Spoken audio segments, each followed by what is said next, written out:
Hola Vicky, ¿cómo estás? Acá estamos desde la cuarentena voluntaria por ahora. Eso, Mauricio, qué bueno verte después de tanto tiempo con tu música habitual, además de la franja de danza que estábamos echando de menos. Sí, bueno, no para la franja, como muchas cosas no para a pesar del encierro. Sí, pues y una de esas, y lo dijimos también en la introducción, dicen lo que ha estado pasando con nuestros fondos de pensiones y con los dineros y quiénes se beneficiarían un poco de esto. Y ahí queríamos conversar contigo respecto a lo que ocurre con los grandes grupos económicos, particularmente también con el caso de Andrónico Luksic y esta entrega de información, este estudio en realidad que entregó la Fundación Sol sobre el desglose de las inversiones que hacen las AFP.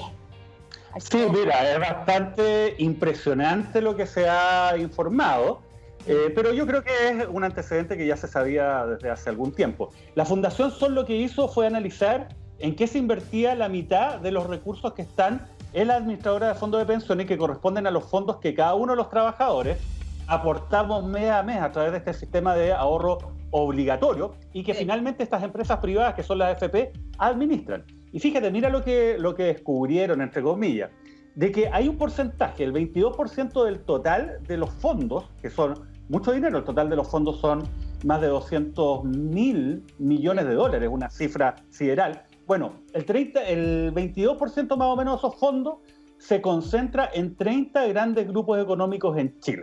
¿Y cómo opera esto? Nosotros entregamos esos dineros mes a mes, las administradoras los tienen, y ellos lo que hacen es invertir. ¿Y en qué invierten? Invierten en acciones, en bonos, en distintos instrumentos. Bueno, parte de esos instrumentos son precisamente acciones de los grandes grupos económicos que cotizan sus valores en la Bolsa de Santiago, la Bolsa chilena.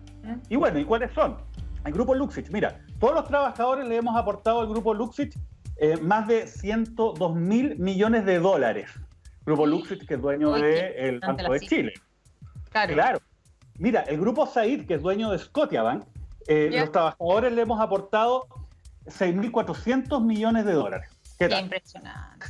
El Grupo Sayé, que es dueño de Itaú Corbanca, que también es un banco, entre otros, digamos, otras empresas, algunas también en el ámbito de comunicaciones, bueno, 5.500 millones de dólares. El Grupo Yarur, que es dueño del Banco BCI, se le ha aportado 5.300 millones de dólares por parte de todos los chilenos a través de esta vía. De nosotros finalmente. Claro. El Grupo Mate, ¿te acuerdas de la papelera? El caso del papel tisú. Sí, pues. Pues la famosa, digamos, caso de colusión. ¿Cómo no olvidarlo? Bueno, nosotros los cotizantes le hemos aportado a ellos a través de esta vía 4.700 millones de dólares y finalmente el Grupo Solaris, que es dueño de Falabella, entre otras empresas, 2.700 millones de dólares. Fíjate, finalmente todos estos dineros están colocados en estas empresas. Lo curioso es que parece que no hay una relación que sea muy justa entre los beneficios que reciben estos grandes grupos económicos, la propia AFP, con cuál es la situación de los cotizantes. Totalmente. Bueno, son cerca de 30.000 millones de dólares la cifra total, ahí tú hiciste el desglose, pero claro, ahí está el tema, yo creo, de fondo. ¿Qué es lo que pasa con los cotizantes en un caso como este? Porque eso no se traduce en mejores pensiones, ni mucho menos pensiones que se acerquen siquiera a los sueldos que recibían esas personas, esos trabajadores, durante los años de vida laboral que tuvieron.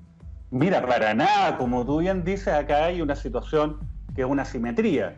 Por una parte, estas empresas obviamente ganan bastante dinero a partir de precisamente el beneficio que tienen de la inversión que se hace con los dineros de todos los chilenos en estas compañías. Bueno, fíjate, las AFP, el año 2019, reportaron utilidades por 645.000 millones de dólares. 645 millones de dólares. Esa es la cifra.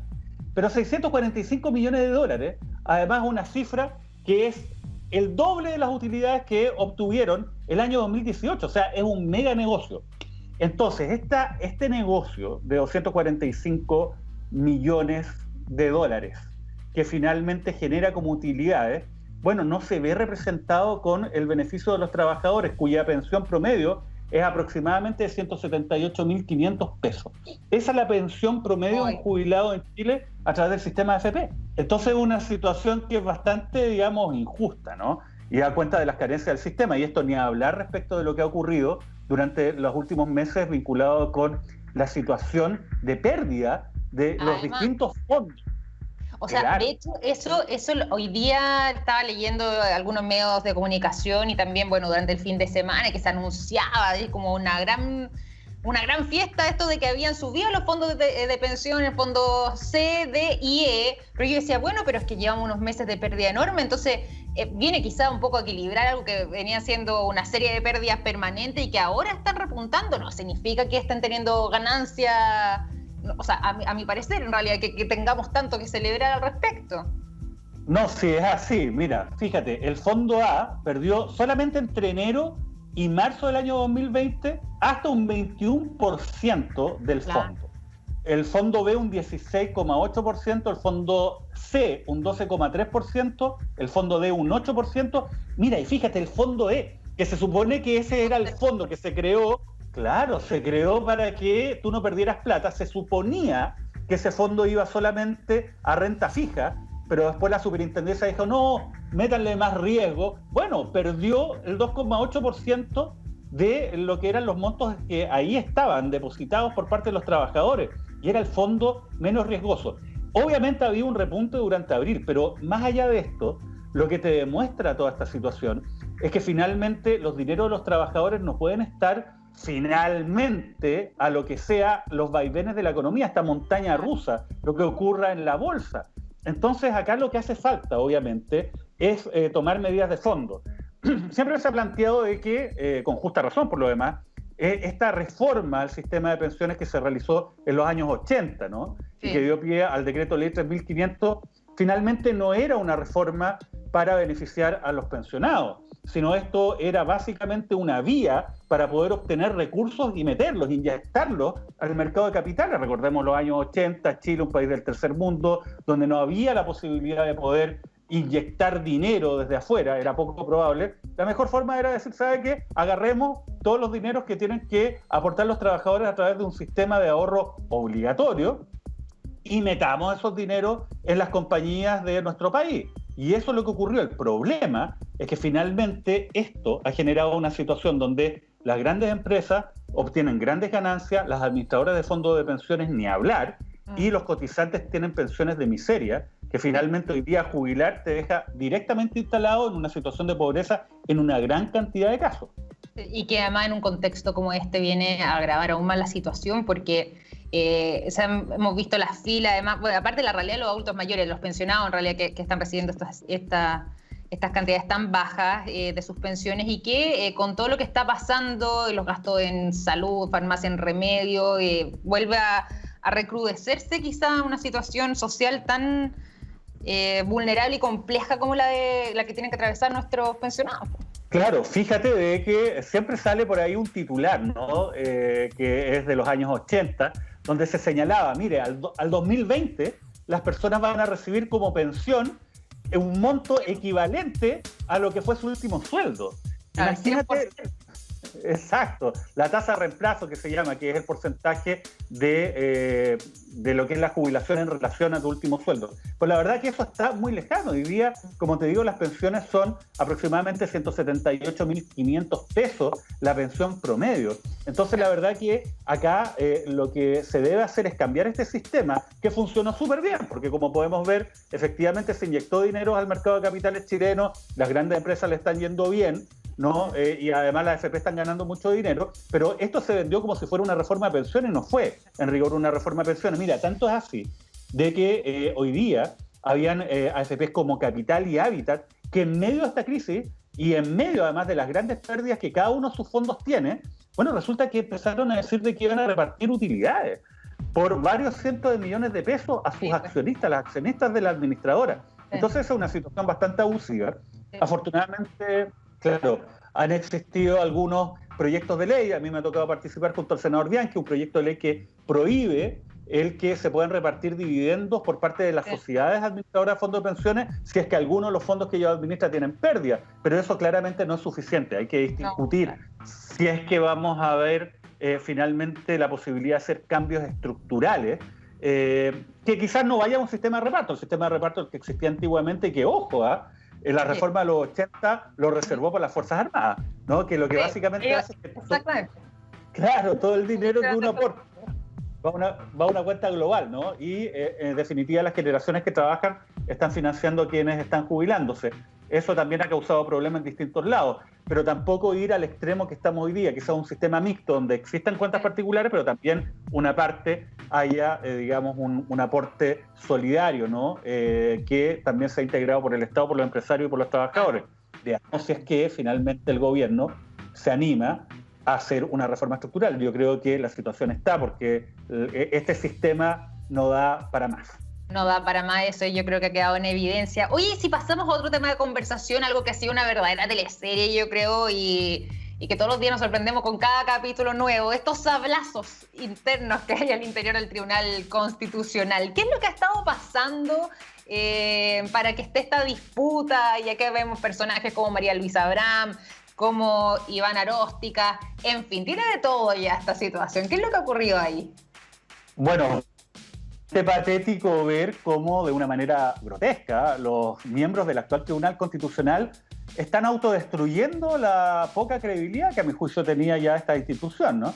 Mira, la justicia constitucional existe en los países del mundo porque parece razonable establecer un mecanismo para que ciertos derechos que están establecidos en las constituciones sean respetados en cualquier evento más allá de una mayoría circunstancial. Entonces, lo que hacen estos tribunales constitucionales es decir, ¿sabe qué? Ya, puede ser que hoy día exista una mayoría para poder establecer un determinado proyecto de ley, pero eso en caso alguno puede ir en contra de los derechos fundamentales. Entonces, esa es la función de la justicia constitucional a grandes rasgos, y existe en Alemania, en Italia, en varias democracias en forma. El tema, de hecho, acá el Tribunal Constitucional, en contra de lo que muchas veces no fue incluido en la Constitución del 80, en la dictadura de Pinochet. Esto fue incluido en una reforma del año 70, durante el gobierno de Salvador Allende. El problema es que este tribunal poco a poco se fue desnaturalizando y finalmente lo que ocurrió fue de que a partir de otorgarle más competencias de las que debería tener y además al nombrar a personas que son básicamente operadores políticos o personas que no tienen las calidades ni siquiera académicas para los efectos de poder ser jueces de este tribunal o cualquier otro, y esto derivado de un cuoteo político, entonces finalmente tenemos una justicia constitucional de muy mala calidad en Chile. Entonces, ¿qué es lo que ocurre? Hoy día, a partir además de una reforma que se hizo el año 2005 en el gobierno de Ricardo Lagos, que empeoró la situación más que mejorarla, bueno, se estableció que los miembros del Tribunal Constitucional son elegidos de la siguiente forma. Fíjate, 3 los elige el presidente de la República a su antojo. Se establecen ahí unos requisitos, pero la verdad es que colocan, digamos, a quien el presidente de turno quiera, y esto no solamente con esta administración, sino también con las anteriores. Perdón, y ahí, acotación, Iván Aróstica y María Luisa Abraham entran en el año 2013 en un periodo del primer gobierno de Sebastián Piñera, además. Exacto, y nombran tal cual como tú lo dices, de hecho nombran a Aróstica porque él había trabajado en la administración de Sebastián Piñera y no tuvo ningún tipo de trazo. O sea, el presidente dijo, ¿sabe qué? Usted, señora Aróstica, vaya 10 años al Tribunal Constitucional, eso es lo que dura el periodo. Y después María Luisa Abraham, que es un caso bien particular, porque ella básicamente es una persona que no tiene ningún antecedente académico vinculado al derecho constitucional. Nunca escribió un paper, nunca hizo una clase vinculada a esta materia. Básicamente ella era la directora ejecutiva de el Instituto Libertad, que es un centro de estudio vinculado a Renovación Nacional, y mujer de confianza Sebastián Piñera, ¿no? Estaba a cargo del segundo piso, el mítico segundo piso, y le dijeron, ya sabe que usted es abogada, listo, vaya al Tribunal Constitucional, porque acá nadie objeta nada, por lo que te voy a explicar ahora. 3 miembros son designados por el presidente, 4 miembros son designados por el Congreso, y esto está cuoteado. Uno por la UDI, otro por RN, otro por la ADC y otro por la centroizquierda. Entonces, cuando ponen cada uno de estos sectores el nombre, el trato, el pacto, digamos, tácito, nadie se va a tocar el nombramiento, digamos, nadie va a hacer escándalo. Puedes poner un gomero ahí y lo van a aprobar igual porque es un pacto de no agresión, entre comillas. Y hay algunos gomeros, de hecho, para mencionar uno, el ministro Letelier, la verdad que también una persona que estuvo incluso involucrada, apareció en los antecedentes del caso SQM, y a pesar de ese contexto lo nombran igual como ministro titular del Tribunal Constitucional. Bueno, Pero fíjate, afortunadamente hay 3 miembros que los nombra la Corte Suprema, donde ahí sí hay un análisis un poquito más serio. Entonces tienes 7 de 10 miembros que son personas que llegan ahí básicamente por un cuoteo. Y en este contexto, ¿cuál ha sido el conflicto? Se ha sostenido... Claro, que acá en el conflicto en el Tribunal Constitucional no hay inocentes. Aquí Bram aparece como si fuera, digamos, la gran salvadora, pero ella ha operado en muchos sentidos y así se ha denunciado por muchas personas en términos políticos. De hecho, un ministro, que es el ministro Vázquez, sostuvo en una reunión que se filtró, ¿no? Sí. En el Tribunal Constitucional que Bram no redactaba sus sentencias, se las redactaba alguien más. Es grave, vaya a saber uno quién se las redacta, pero bueno, ese es otro tema. El punto es el siguiente, se ha denunciado de que el Tribunal Constitucional lo que ha hecho es paralizar de una manera irregular la tramitación de causas que se llevan en la justicia ordinaria, especialmente causas de derechos humanos. Entonces, han existido causas por graves delitos donde se ha llegado a una condena. Los abogados defensores han ido al Tribunal Constitucional y el Tribunal Constitucional tiene la facultad de suspender la tramitación de una causa en la justicia ordinaria mientras ellos resuelven un determinado conflicto. Bueno, resulta de que ellos sostienen de que estos abogados, una vez que se conocieron las condenas por estas causas de delito de lesa humanidad, fueron al Tribunal Constitucional y el presidente Iván Aróstica, que fue presidente hasta hace poco, habría suspendido y dilatado la tramitación de estas causas adrede con la finalidad de diferir el cumplimiento de estas condenas y que esta conducta se habría repetido en muchas causas de delitos de lesa humanidad que tenían por única finalidad el dilatar estos casos en beneficio de los imputados, y también se le asigna al señor Aróstica el ser una persona de extrema derecha, entre comillas, y para eso se hace referencia, bueno, hay anecdótica, él es fanático de los corvos, ¿no? Y tiene todo ahí, todo un tema vinculado a aquello. Pero hay además, un perfil ahí que hizo Mirko Macari también hace un tiempo que viene un poco a resumir este personaje y ahí hace justamente alusión a los corvos que dices tú. Le dicen el señor de los corvos. Pero imagínate, ese fue presidente del Tribunal Constitucional, o sea, insólito. Pero además de eso, él también mandó a embanderar el Tribunal Constitucional hace un par de años para un 11 de septiembre. Y eso generó también bastante roncha en muchos sectores políticos, porque además fue un golpe militar, dígase lo que se diga, se esté o no de acuerdo. Y un golpe militar va en contra de lo que es respeto de la Constitución, que se supone que es lo que tiene que resguardar el TC. Entonces, fíjate, María Luisa Bram, que es la actual presidenta, dio una entrevista en La Tercera a Leslie Ayala, que es periodista bastante conocida en el área judicial. Destacadísima.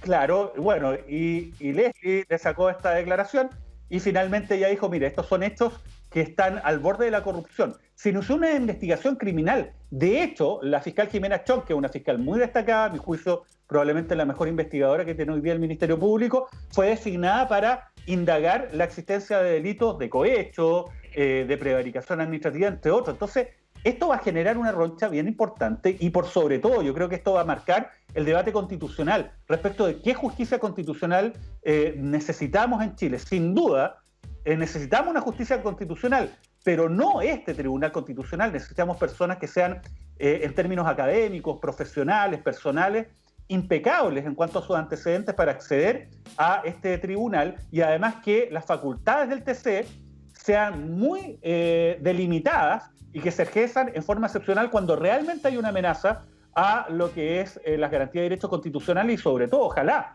a partir del resguardo de una constitución que sea producto de un proceso participativo que una a nuestra sociedad y que no sea un punto de desencuentro dentro de la misma.